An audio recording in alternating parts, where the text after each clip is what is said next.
Mr. Jobarteh reported to the police station at 10 a.m. Wednesday. At Defiant, Mr. Jobarteh spoke to reporters as soon as he came outside the station. I was invited in courts, which turned out to be, they said it's not an arrest, but then I was not free to leave. So for me, it was a kidnapping. Yeah, they said it's about my comments made in an interview with the media on Saturday. With regards to the murders of Haruna Jatta, Usman Dabo, and Keba Seka. What is happening is a big setback for democracy.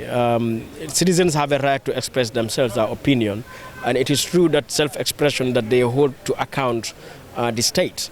And so for expressing oneself, and then you are questioned about your opinion by the police, means effectively the police do not want citizens to hold the government to account. And when citizens cannot hold a government to account, then that means we are going to have a situation of dictatorship, because that means we're going to have a state that is unchecked, and an unchecked state is dictatorship. So what is happening right now is push towards dictatorship and not towards democracy. Ganjai and Lala Toure were among a crowd of concerned Gambians that descended on the police station to show support to the top activist. Madi Jobarteh is an upright, astute Gambian who means well to the interests of the greater good of this society. To the point, a lot of people have nicknamed him Madi Westfield Jobarteh, that he puts his mouth in any and everything. You see, I am a Wolof, partially, and my Wolofs of old are used to saying that Bir Budawi Kenen Lose Ame Tatu Rocheku. This is the problem of this country. We think that so long as I'm not affected, I should not bother. Injustice anywhere is a threat to justice everywhere. Madi is not speaking for Madi, but Madi is speaking for the interests of the greater good of society. And this is something that all of us should be happy about, all of us should promote, and all of us should jealously and fiercely guard. So Madi Jobarteh being called here wasn't called because of the person Madi Jobarteh, but some of the ills that he is seeing and are not properly and adequately addressed. Case in point, Usman Dabo. Yes, Usman Dabo is not a Gambian national, but this country believes that anyone who wakes up in this country, be it a Chinese, a Gambian or otherwise, must be protected by our laws and must be a person that we should protect his or her human rights. So Madi Jobarteh believes that Usman Dabo, case in point, has been killed, whether the government like it or not, in the hands of the government, because he was in custody, released, came back to report, and something happened and he was rushed.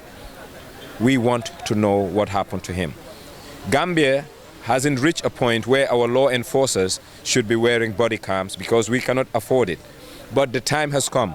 All the police precincts in this country, the cells and the interrogative rooms must have a CCTV so that we can hold our police officials accountable for what they do, because the things of the past are still prevalent in today. The very people who violated rights for over 22 years are still in uniform. And since they're in uniform, all habits die hard.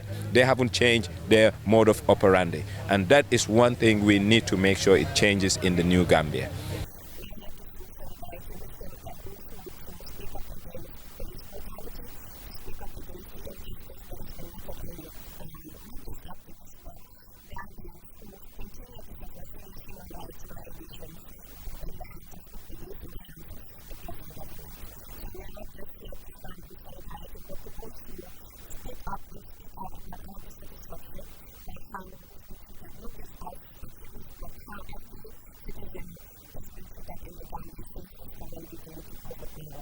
Mr. Jobarteh's bail has been extended and he will report back to the police station on Thursday. He was charged with false publication and broadcasting following his invitation for questioning on Tuesday.